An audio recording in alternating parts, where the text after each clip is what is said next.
Welcome to only IAS. स्वागत है आप सभी लोगों का प्रीलिम बूस्टर न्यूज डिस्कशन में। आज है 14 दिसंबर 2020। तो आइए देख लेते हैं ऐसे कौन से इंपॉर्टेंट आर्टिकल्स हैं जो आज हम कवर करने वाले हैं। हमारा पहला आर्टिकल प्लाज्मोडियम ओवाले के बारे में है। आर्टिकल पर आगे बढ़ेंगे, लेकिन उसके पहले लास्ट सेशन में जब हम बात कर रहे थे एनएचआरसी के कॉम्पोजिशन के बारे में, तो वहाँ पर मुझसे एक मिस्टेक हुई थी।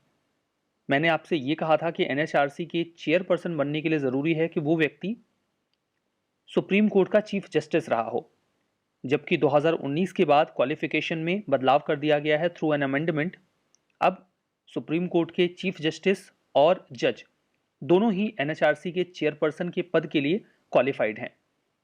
तो अब आगे बढ़ते हैं अपने आर्टिकल के ऊपर, दैट इज ऑन प्लाज्मोडियम ओवाले।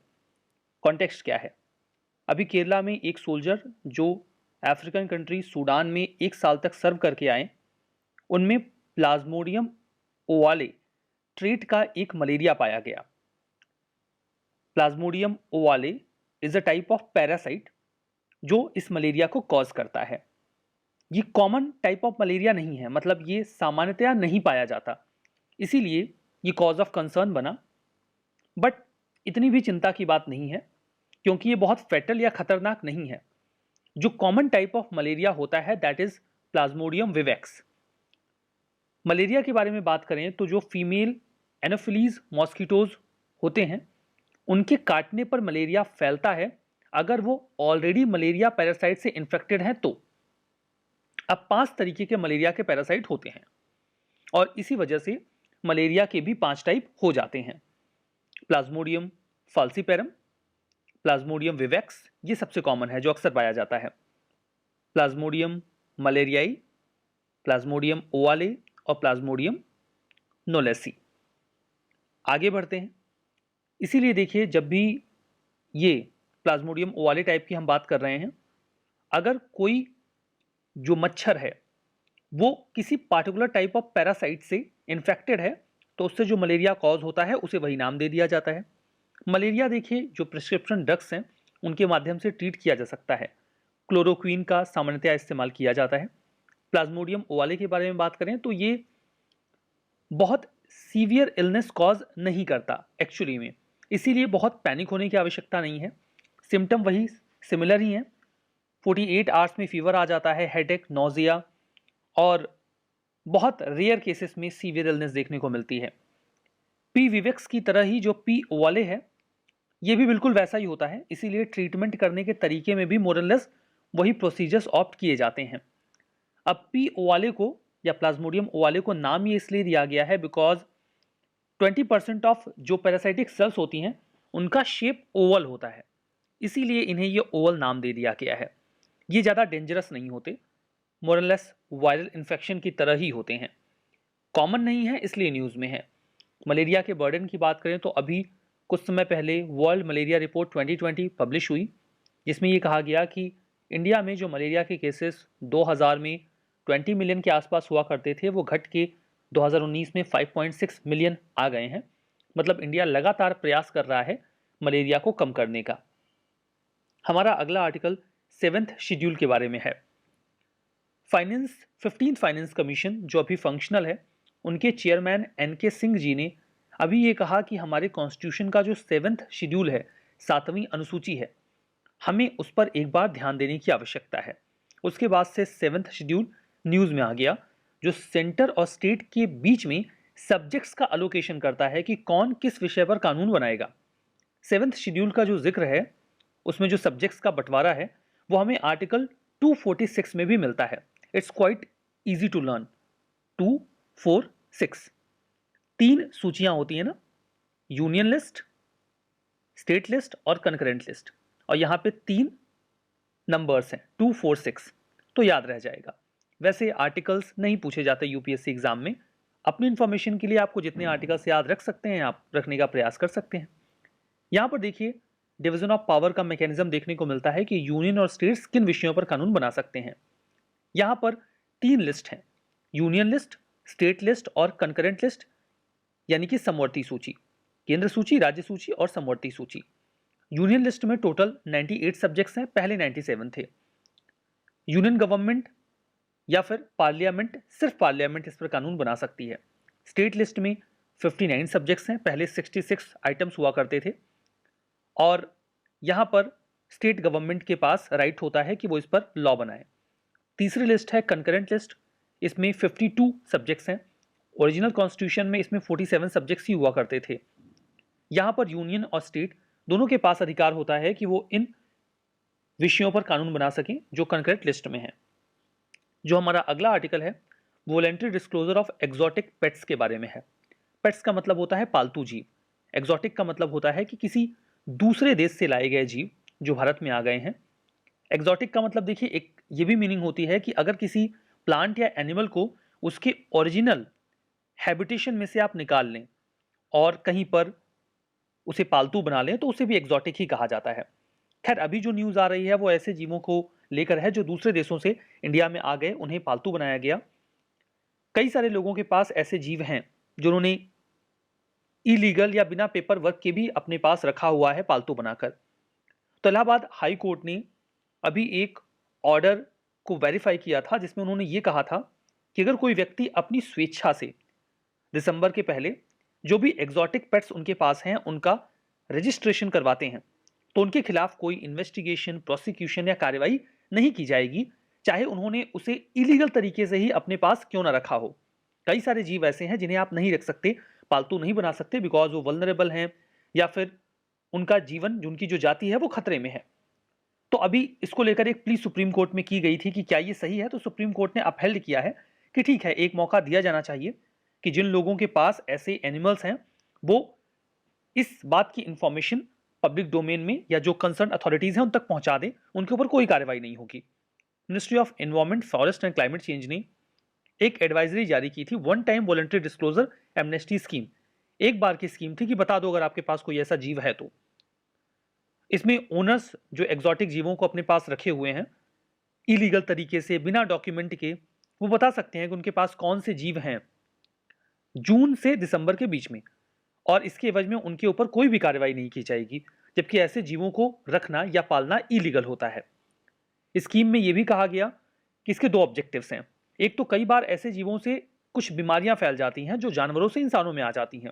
दूसरा, ऐसे जीव जो दूसरे देशों से इंपोर्ट करके इंडिया में लाए जा रहे हैं इलीगल ट्रेड के तौर पे और लोग उन्हें पालतू बना ले रहे हैं, उसे भी हमें रेगुलेट करना है, क्योंकि कई सारे जो स्पीसीज हैं वो खतरे में हैं। इससे हम जो एक्सोटिक लाइव स्पीसीज हैं उनकी एक इन्वेंट्री भी बना पाएंगे और जो साइट्स के प्रावधान हैं उनके साथ कंप्लाई भी कर पाएंगे। साइट्स का फुल फॉर्म है convention on international trade in endangered species of wild fauna and flora. ये रेगुलेट करता है कि दुनिया में जो इंडेंजर्ड स्पीसीज हैं उनका पोचिंग ना हो, ट्रेड ना हो। ये जो एमनेस्टी स्कीम है ये एडवाइजरी ही थी, कोई कानून तो नहीं था, बट फिर भी एक छूट दे दी गई थी। एक्सोटिक वाइल्ड लाइफ कौन सी इसमें कवर्ड है, तो देखिए साइट्स जो ये कन्वेंशन है इसमें कुछ अपेंडाइसिस हैं। तो जो अपेंडिक्स 1 है, 2 और 3 है, इन तीनों में जिन जीवों के नाम हैं वो सब इस स्कीम में कवर्ड है। 1972 का जो हमारा वाइल्ड लाइफ प्रोटेक्शन एक्ट है उसमें जिन जीवों के नाम है वो इसमें कवर्ड नहीं है। एक और भी ध्यान देने वाली बात है कि इसमें एक्सोटिक बर्ड्स का जिक्र नहीं किया गया है इस स्कीम में, केवल जो जानवर हैं उनकी बात की गई है। डिस्क्लोजर का प्रोसेस ये है कि मिनिस्ट्री ने अभी एक परिवेश पोर्टल बनाया है, वहां पर कोई भी जो ओनर है वो जा सकता है उस पोर्टल के ऊपर और चीफ वाइल्ड लाइफ वार्डन को जो कंसर्न स्टेट या यूटी के हैं उनको जानकारी दे सकता है कि मेरे पास ये एक्सोटिक एनिमल है। उसके बाद उस एनिमल का फिजिकल वेरिफिकेशन भी किया जाएगा। तो ये पूरा आर्टिकल हमने यहाँ पे कवर किया। इसके बाद हम साइट्स के बारे में भी थोड़ी जानकारी इकट्ठा कर लेते हैं। देखिए साइट्स एक इंटरनेशनल एग्रीमेंट है जो इस बात को इंश्योर करता है कि दुनिया में जो इंडेंजर्ड प्लांट्स एंड एनिमल्स हैं या बाकी जो भी प्लांट्स एंड एनिमल्स हैं उनके कमर्शियल ट्रेड को रेगुलेट किया जाए, रिस्ट्रिक्ट किया जाए, ताकि ऐसे एनिमल्स से अगर कोई फूड, क्लोथिंग, मेडिसिन या फिर कोई स्मृति चिन्ह वगैरह भी बनाए जा रहे हैं तो उसको भी रोक दिया जाता है ताकि ऐसे जीवों को या फिर पौधों को बचाया जा सके। इस एग्रीमेंट को मार्च 3, 1973 को साइन किया गया था। दैट्स वाई मार्च 3 को हम वर्ल्ड वाइल्ड लाइफ डे के रूप में भी सेलिब्रेट करते हैं। इसे एडमिनिस्टर करता है UNEP, United Nations Environment Programme. Secretariat इसका स्विट्जरलैंड में है। ये जो एग्रीमेंट है लीगली बाइंडिंग है, जो भी पार्टीज ने इसको साइन किया है उन्हें अपने यहाँ कानून बनाकर इस चीज को इंप्लीमेंट करना ही होगा। ठीक है, अपेंडिक्स 1, 2 और 3 जो साइट्स का है उसमें 5,950 स्पीसीज हैं जिनको प्रोटेक्ट किया गया है ताकि इनका एक्सप्लॉयटेशन ना हो। हमारा अगला आर्टिकल सुब्रमण्य भारती के बारे में है। अभी हाल ही में प्राइम मिनिस्टर ने एक इंटरनेशनल भारती फेस्टिवल 2020 को वर्चुअली एड्रेस किया, जिसे ऑर्गेनाइज किया गया था वनाली कल्चरल सेंटर के द्वारा तमिलनाडु के। इस इवेंट में एक तमिल पोएट जिनका नाम महाकवि सुब्रमण्य भारती है, उनकी 138th बर्थ एनिवर्सरी को सेलिब्रेट किया गया। इनके बारे में बात करते हैं। 11 दिसंबर 1882 को इनका जन्म हुआ था तमिलनाडु के तिरुनेलवेली डिस्ट्रिक्ट में। इनका बचपन का नाम शुभिया था। ये बहुत ही ग्रेटेस्ट पोएट माने जाते हैं, इसीलिए इन्हें महाकवि भरतियार भी कहा जाता है। इन्होंने नेशनलिज्म के ऊपर कई सारे सॉन्ग्स लिखे हैं जिन्होंने तमिलनाडु में जब नेशनल मूवमेंट वगैरह चल रहा था तो उसे काफ़ी प्रमोट किया था। इनकी कुछ पोएम्स हैं काननपट्टू, निलवुम, वनमियम कत्रुम, पांचाली सबातम, कुइलपट्टू और सुदेश गीतांगल। ये कुछ इनकी राइटिंग्स हैं। इसके अलावा स्वदेश मित्रम जो एक तमिल लैंग्वेज का न्यूज़पेपर था उसमें भी अपनी राइटिंग्स लिखा करते थे। इन्होंने कई बार इंडियन नेशनल कांग्रेस की एनुअल सेशंस में पार्टिसिपेट किया और जो एक्सट्रीमिस्ट लीडर्स थे बिपिन चंद्र पाल, बीजी तिलक, वीवीएस अय्यर, उनके साथ ही कम्युनिकेट भी करते थे। 1905 और 1907 के जो सेशंस थे आईएनसी के, उसमें इन्होंने जो बातें कही उससे कांग्रेस लीडर्स काफ़ी ज़्यादा इंप्रेस्ड भी थे। सोशल रिफॉर्मर के तौर पे ये कास्ट सिस्टम के खिलाफ थे। इनका मानना था केवल 2 ही कास्ट होती है, मैन और वुमेन। इन्होंने जो भी शास्त्र वुमेन की कंडीशन को डीजेनरेट करते थे, नीचा करके दिखाते थे, उसका विरोध भी किया था। इवन अपनी जो कास्ट आइडेंटिटी थी उन्होंने उसे भी छोड़ दिया था। भारतीय अवार्ड को इंस्टीट्यूट किया गया था 1994 में वनवली कल्चरल सेंटर के द्वारा। किसी भी ऐसे व्यक्ति को यह अवार्ड दिया जाता है जिसने सोशल रिलेवेंस के लिए काफ़ी अच्छा काम किया हो। जो भी ड्रीम था भारती जी का उसे फुलफिल करने के लिए अगर कोई काम कर रहा है तो ये अवार्ड उसे दिया जाता है। हमारा अगला आर्टिकल एपी वैक्स के बारे में है। That stands for Asia Pacific vaccine access facility. नाम से स्पष्ट है कि सभी लोगों को वैक्सीन मिले। एडीबी एशियन डेवलपमेंट बैंक ने $9 बिलियन इंस्टीट्यूट करने का प्लान किया है ताकि अगर कोई ऐसा देश है जो डेवलपिंग मेंबर कंट्रीज हैं, उन्हें वैक्सीन खरीदनी है, लोगों तक पहुंचाना है, ऐसा वो कोई प्लान बना रहे हैं लेकिन उनके पास पैसा नहीं है, तो वो एडीबी से इसके लिए लोन ले सकते हैं। ये 9 बिलियन इसी के लिए डेडिकेटेड होंगे ताकि जो भी वैक्सीन्स वगैरह हैं वो डेवलपिंग कंट्रीज एक्सेस कर पाएं। इसमें cold chain, storage, transport, vehicle, distribution, processing facilities, इन सब में जो भी खर्चा आने वाला है उसके लिए इस पैसे को फंड के रूप में इस्तेमाल किया जा सकता है। एपीवैक्स 2 कंपोनेंट पे पैसे देने को तैयार रहेगा। रैपिड रिस्पॉन्स कंपोनेंट मतलब वैक्सीन अच्छी है कि नहीं है उसकी जांच पड़ताल, वैक्सीन को खरीदना और ट्रांसपोर्ट करके अपने लोगों तक लेकर जाना। और दूसरा है इन्वेस्टमेंट कंपोनेंट। अच्छी तरीके से ऐसे प्लान्स बनाए जा रहे हैं ताकि वैक्सीन को लोगों तक पहुंचाया जा सके, डिलीवरी, एडमिनिस्ट्रेशन, इसके लिए जो भी खर्चा आएगा उसके लिए इस फंड से लोन लिया जा सकता है। कोवैक्स की बात कर लेते हैं। कोवैक्स एक अलायंस है जिसमें गावी, सेपी और डब्ल्यूएचओ तीनों हैं।